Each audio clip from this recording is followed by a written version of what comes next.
boys and girls. Mrs. Rogers here, and I am going to read chapters 73 through 76 of The Wild Robot. I hope you're enjoying it. It's chapter 73, The Chase. Rico 1 was standing in the great meadow. He stared up at the smoking hill of ash and then down at the stampede of footprints around it. There had been a large bonfire with hundreds of animals and one robot. But why? The Rico couldn't make sense of what he was seeing. After thoroughly exploring the site, he continued through the meadow and into the forest. It was around that time that he lost communication with Rico 3, then Rico 2, and he knew that his partners had both been destroyed. Rico 1 would have to hunt down the target by himself. The hunter marched on. His blocky head swiveled from side to side, scanning for any sign of Roz. He was soon gazing across the glassy surface of a beaver pond.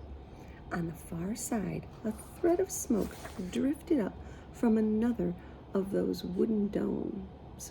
With his powerful legs, the robot launched himself up through the air, soaring in a high, graceful arc over the pond and down to the other side.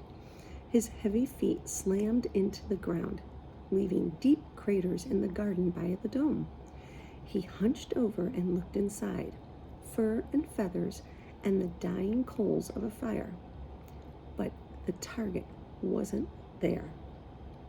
The Rico stood perfectly still and watched as a soft rain started dripping down through the tiers of the forest. And then he sensed it. Up in the canopy was something that didn't belong. Roz had been spotted. The hunter watched his target drop from branch to branch down to the forest floor.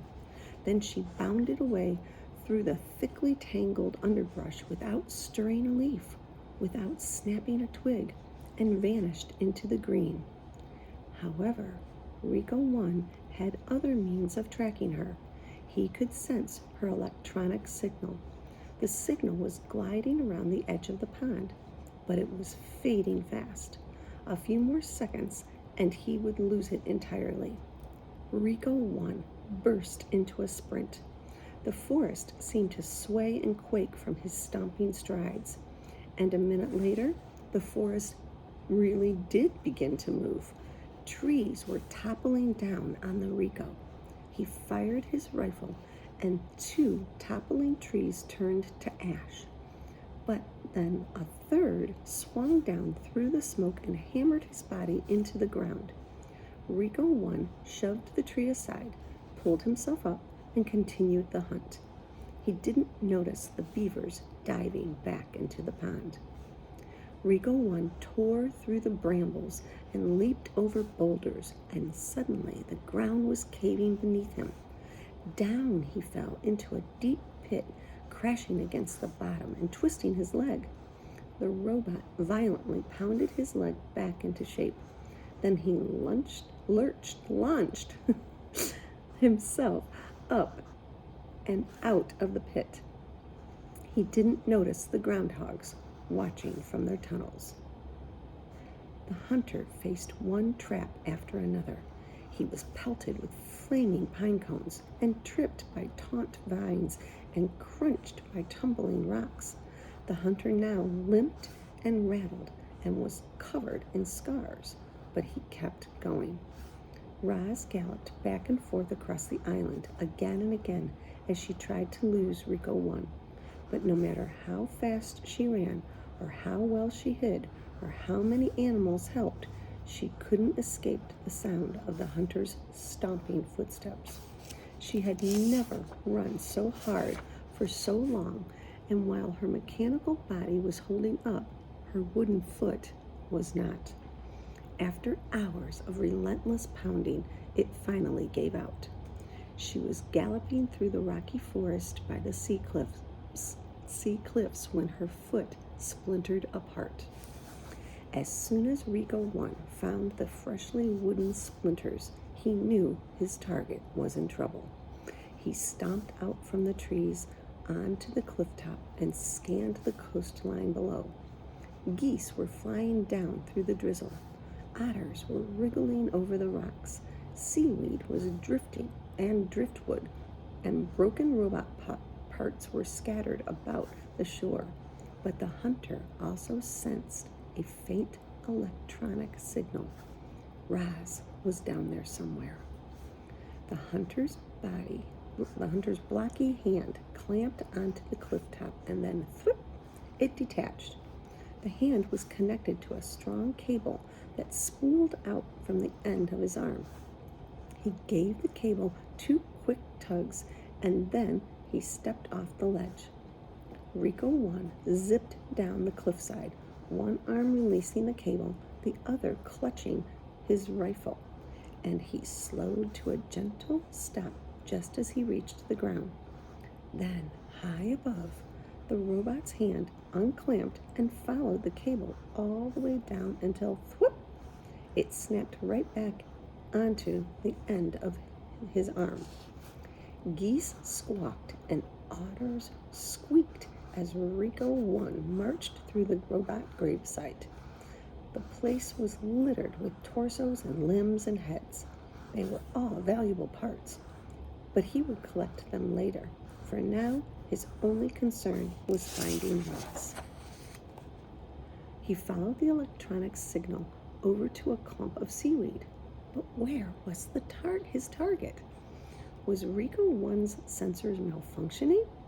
The robot tapped his head a few times, but the mysterious signal remained.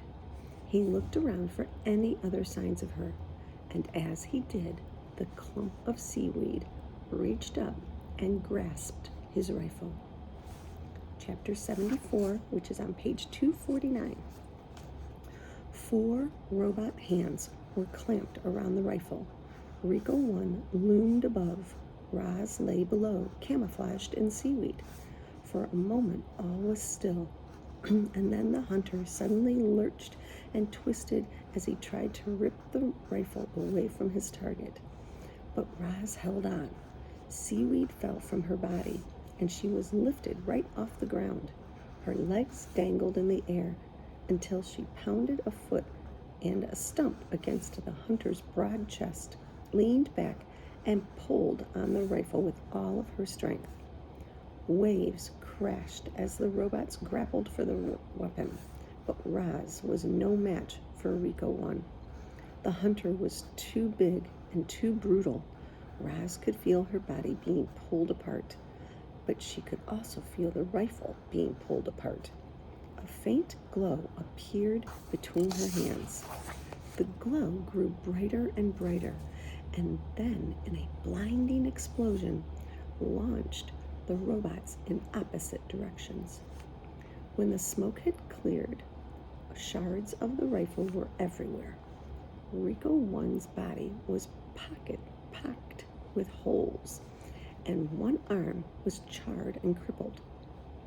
Roz's arms and legs had been blown completely off, and she was just now a torso and a head. Inside her computer brain, our robot's survival instincts were blaring. Her battered body simply could not take any more damage. Clearly, Roz was not designed for combat, but the Rico was. He pulled himself to his feet and hobbled toward his target. Roz wanted to get up and run away, but without arms and legs, our robot couldn't move. She could only speak. "Please, do not deactivate me," she said. Rico 1 ignored her. His blocky hand reached past her face and touched the back of her head. Click.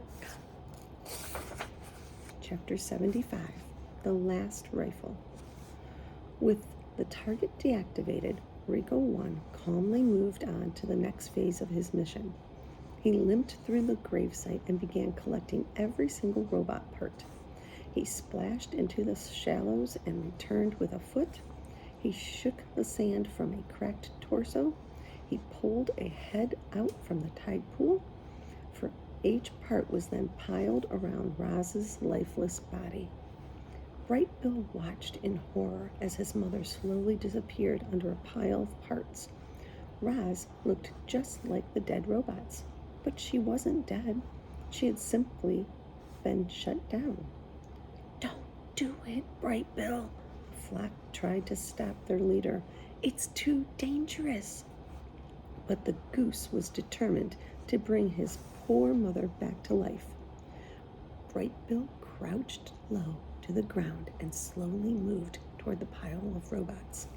And when Rico 1 limped away to collect another part, Bright Bill sprinted over to the rocks, pushed past the arms and legs, and squeezed into the pile. Click!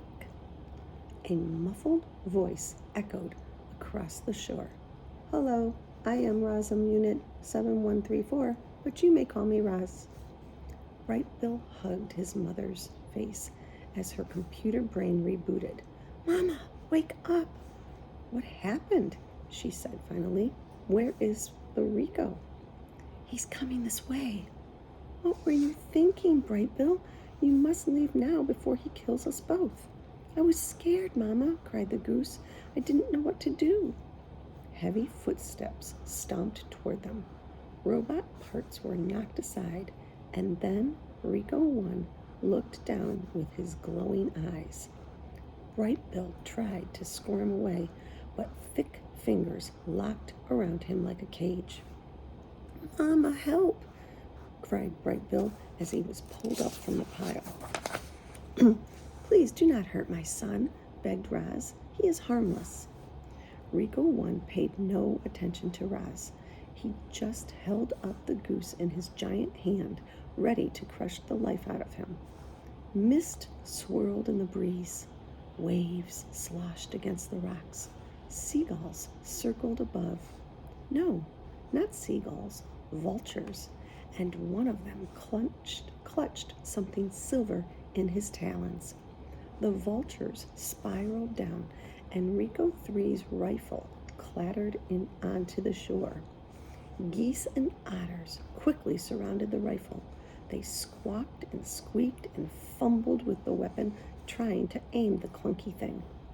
The hunter was confused. How had those animals gotten a rifle? And could they possibly know how to fire it? They did know. The geese had seen a trigger pressed before. A beam of light briefly flashed through the gloom. At first, it seemed as if nothing had happened, but a moment later, Rico 1's chest began glowing a brilliant orange, and then it was melting and oozing down his front, and soon there was a wide gaping hole in the middle of his torso. His hand suddenly unclenched, and Bright Bill fluttered away. Seawater sprayed over the gravesite, and steam hissed up from the Rico's scorching hot guts. He shook and twisted and collapsed beside Roz. Rico 1 turned his face to Roz and spoke in a quiet, garbled voice. "More Ricos will come for you, and if you destroy them, still more will come. The makers will not rest until all the missing robots have been retrieved." When will they come?" said Roz. "How long do we have?" "You can still be fixed, Roz. Go to the airship, but bring all the robot parts with you. The ship knows what to do." His voice went silent. His eyes went dark. Rico 1 was dead. Chapter 76, The Broken Robot, on page 257. Geese and otters were bustling all around Roz. They were pulling arms and legs from the robot pile and pressing them against her body. They were hoping to hear thwoop sounds and that the robot limbs would snap right into place and Roz would return to her old self and life on the island would go back to normal. But nothing happened. No matter what they did, the limbs wouldn't attach. Our robot's body was too badly damaged. I'm sorry, Ma, said Bright Bill, his voice trembling. I thought this would work. It is okay, son, said Roz calmly. I am lucky I can still think and speak. The animals tried to smile at their poor friend, but they could not hide their sadness. Roz was a mangled wreck, and there was nothing they could do to fix her. The robot wanted to be strong for her son and her friends. She wanted to ease their worried minds and tell them everything would be fine. But Roz knew that everything would not be fine. She looked down at her broken body. Then she looked up at the geese and the otters and said, I will need some help getting home.